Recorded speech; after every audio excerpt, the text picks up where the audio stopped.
हमारे channel Hollywood cinema को subscribe करें और बेल आइकन दबाएं नए वीडियो की नोटिफिकेशन पाने के लिए। फ्रेंड्स, आज हम बात करने वाले हैं हाल ही में release Telugu crime drama movie lucky Bhaskar, जिसे डायरेक्ट किया है वेंकी एटलूरी ने, जिसकी करंट IMDb रेटिंग है 8.1 आउट ऑफ 10। फ्रेंड्स, ये मूवी काफी दिलचस्प है और मुझे पूरा यकीन है कि आपको काफी पसंद आने वाली है, तो वीडियो को अंत तक जरूर देखिएगा।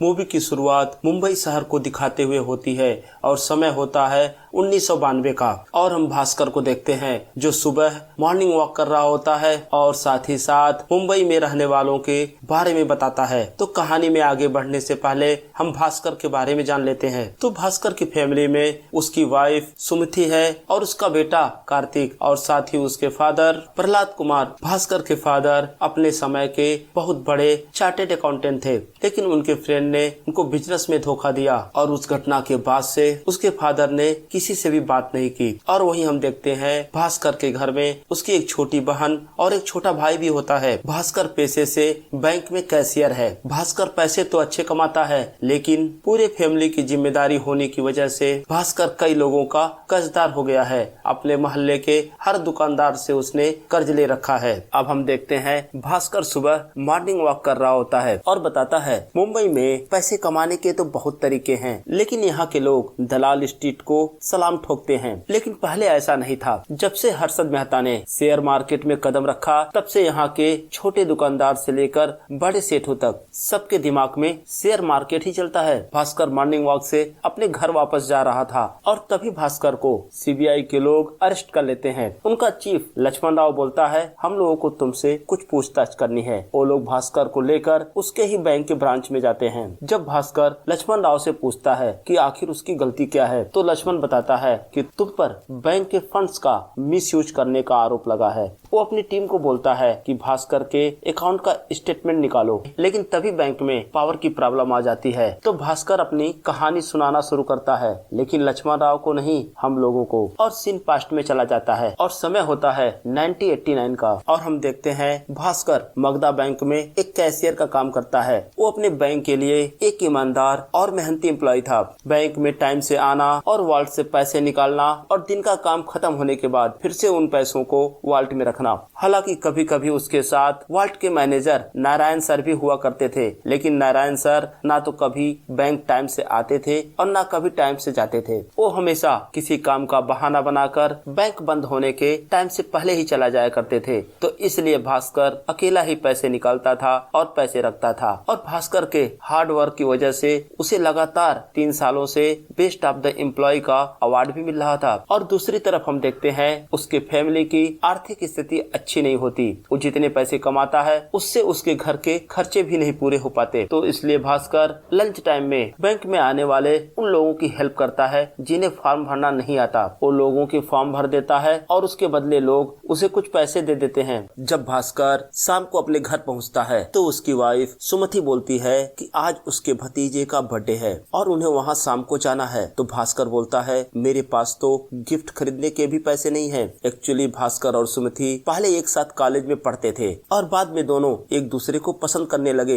लेकिन सुमति के घर वाले कभी भी नहीं चाहते थे कि सुमति भास्कर से शादी करे, क्योंकि वो लोग पैसों से काफी अमीर हैं। और हम देखते हैं जब सुमति अपने घर पहुँचती है तो ना तो सुमति की माँ और ना तो सुमति का भाई ही भास्कर से सही से बातें करते हैं, क्योंकि भास्कर गरीब है। यहाँ तक कि सुमति की माँ सुमति से बोलती है कि अभी भी टाइम है, तुम भास्कर को छोड़कर आ जाओ, हम तुम्हारी शादी किसी अच्छे घर में करा देंगे। इस बात से सुमति काफी नाराज होती है और पार्टी छोड़कर बाहर आ जाती है। जब भास्कर अपनी फैमिली को लेकर एक ठेले पर कुछ खाने जाता है तो उसके पास इतने भी पैसे नहीं होते हैं कि अपनी फैमिली को कुछ खिला सके। इतनी परेशानियों के बावजूद भास्कर और सुमति एक दूसरे को बहुत ही प्यार करते हैं। अब अगले दिन हम देखते हैं जब भास्कर बैंक जाता है और लंच टाइम में जब लोगों का फॉर्म भर रहा होता है, तभी एक अंथोनी नाम का आदमी आता है और भास्कर से बोलता है उसे बैंक से 2 लाख रुपए का लोन चाहिए, लेकिन उसके पास पास पर्याप्त डॉक्यूमेंट नहीं होते हैं, इसलिए भास्कर उसको मना कर देता है। अब अगले दिन जब भास्कर उस कैंटीन में बैठा होता है अपने दोस्त सांभा के साथ, एक्चुअली सांभा भी उसी बैंक में काम करता है, लेकिन सांभा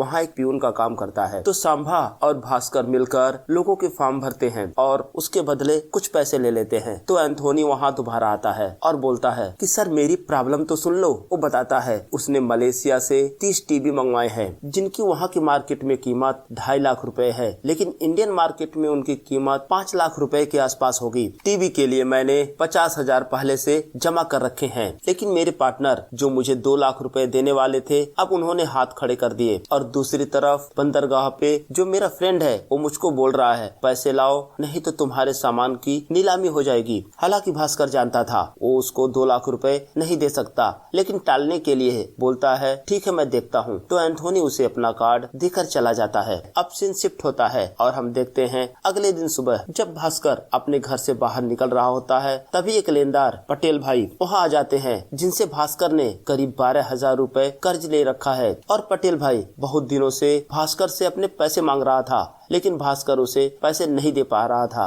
आज पटेल भाई बहुत ही नाराज होता है। वो भास्कर को सबके सामने ही जलील करता है और उसका स्कूटर भी लेकर चला जाता है। आज भास्कर के पास इतने भी पैसे नहीं थे कि वो बस से अपने ऑफिस जा सके। वो पैदल ही बैंक जाता है, लेकिन जब भास्कर बैंक पहुंचता है तो देखता है जो प्रमोशन उसे मिलने वाला था वो किसी और को दे दिया गया। तो भास्कर रीजनल मैनेजर हिमांशु से पूछता है, तो हिमांशु बोलता है मैंने ट्राई किया, लेकिन जीएम ने उसी का नाम रिकमेंड किया था। इससे भास्कर बहुत ही दुखी हो जाता है, क्योंकि उसकी उम्मीदें थी उसका प्रमोशन होगा और सैलरी बढ़ेगी और उसकी सारी समस्याएं खत्म हो जाएंगी। लेकिन बाद में जब उसे पता चलता है कि हिमांशु ने तो उसका नाम रिकमेंड ही नहीं किया, वो बहुत ही नाराज होता है और हिमांशु को खरी खोटी सुनाता है। अब हिमांशु भास्कर को बोलता है कि मैं चाहूँ तो तुम्हारी जॉब भी जा सकती है। जो तुम बैंक में आने वाले लोगों के फॉर्म भर के पैसे लेते हो ये इलीगल काम है और मैं तुम्हारी शिकायत अब जनरल मैनेजर से करूंगा। अब भास्कर हिमांशु से सॉरी बोलता है तो हिमांशु भी उसे माफ कर देता है। खैर भास्कर थोड़ी देर बाद नॉर्मल होकर बैंक का अपना काम करने लगता है। तो लोगों को भास्कर का एक पॉजिटिव एटीट्यूड बहुत ही अच्छा लगता है। वो सोचते हैं कि भास्कर सब कुछ भूलकर आगे बढ़ गया, लेकिन सब कुछ भूलकर आगे बढ़ना इतना आसान भी नहीं होता। और हम देखते हैं उसी दिन शाम को बैंक का काम खत्म होने के बाद भास्कर और सांभा सामने के रेस्टोरेंट में बैठकर चाय पी रहे होते हैं। तभी वहाँ एंथोनी आता है, लेकिन इस बार भास्कर उसको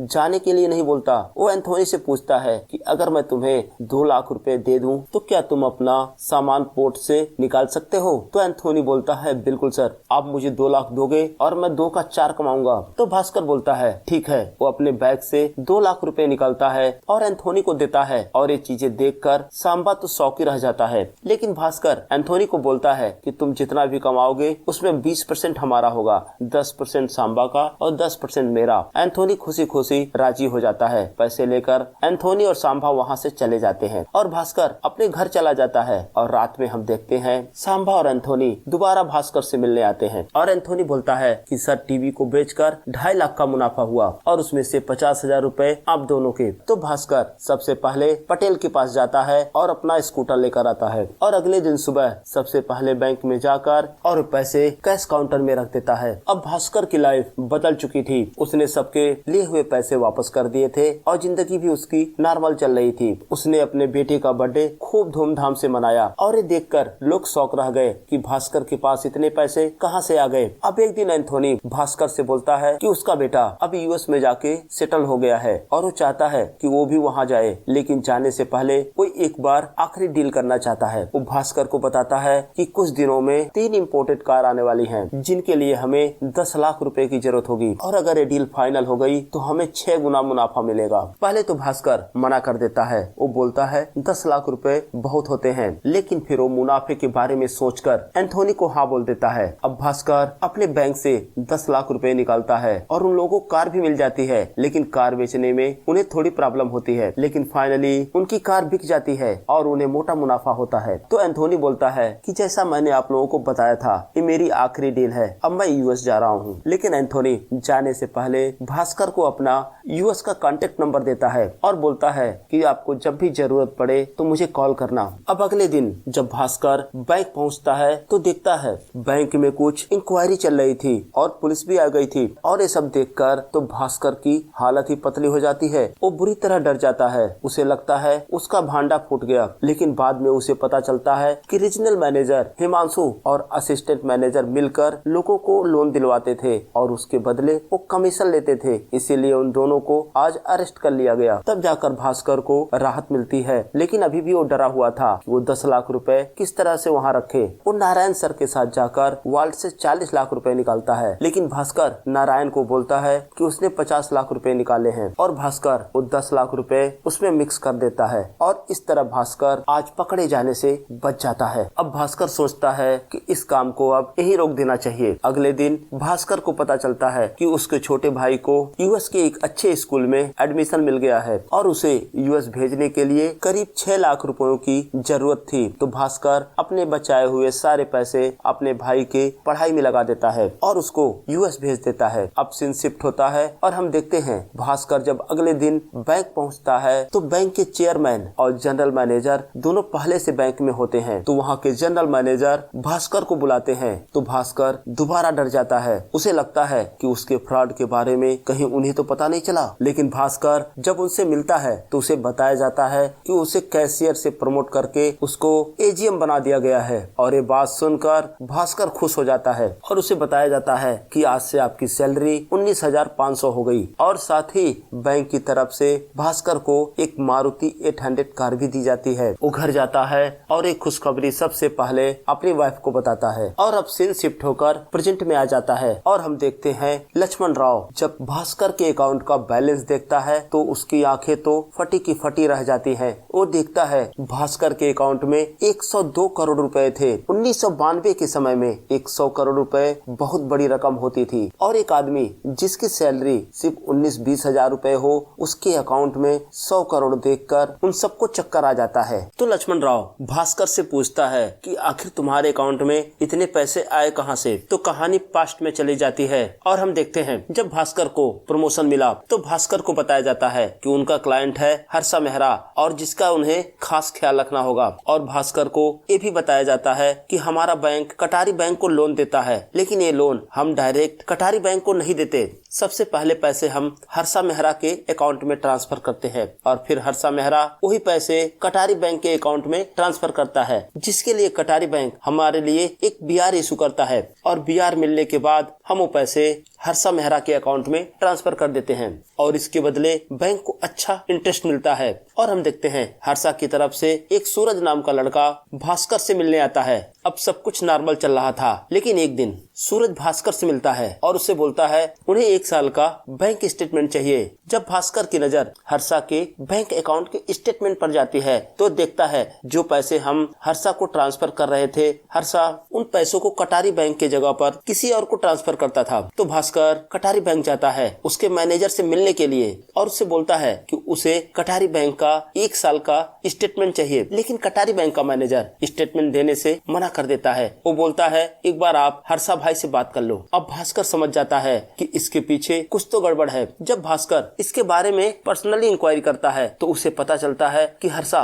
उसके बैंक से पैसे लेकर सारे पैसे शेयर मार्केट में इन्वेस्ट करता है और हर्षा उन पैसों को 2 हफ्तों में ही 4 गुना कर लेता है। अब अगले दिन भास्कर सूरज से मिलता है और बोलता है कि मेरी 2 शर्तें हैं। पहली कि आज के बाद जितना भी तुम्हारा बीआर आएगा उस अमाउंट का 1% मुझे कैश में चाहिए, और दूसरी शर्त है कि जब भी तुम उन पैसों को शेयर मार्केट में इन्वेस्ट करोगे, कब खरीदोगे और कब बेचोगे, इसकी जानकारी भी मुझे चाहिए। तो सूरज उसके शर्तों को तुरंत ही मान लेता है। अब भास्कर को पहले ही डील में 25 लाख रुपए का कट मिलता है। तो भास्कर अनवर नाम के एक आदमी से मिलता है। एक्चुअली अनवर एंथोनी का जानने वाला था जो हवाला और मनी लॉन्ड्रिंग में एक्सपर्ट था। तो आज से अनवर भास्कर के ब्लैक मनी को अवॉइड करने का काम करता है। पहले तो 25 लाख की एक लॉटरी निकलवाता है। अब भास्कर खुद का भी एक ट्रेडिंग अकाउंट खोलता है। अब जबकि उसे पता होता है कि हर्षा कब कौन सा शेयर खरीदेगा और कब कौन सा शेयर बेचेगा, तो भास्कर बहुत ही आसानी से अपने पैसे शेयर मार्केट में इन्वेस्ट करके उन्हें डबल और ट्रिपल कर रहा था। अब भास्कर के पास इतने पैसे होते हैं,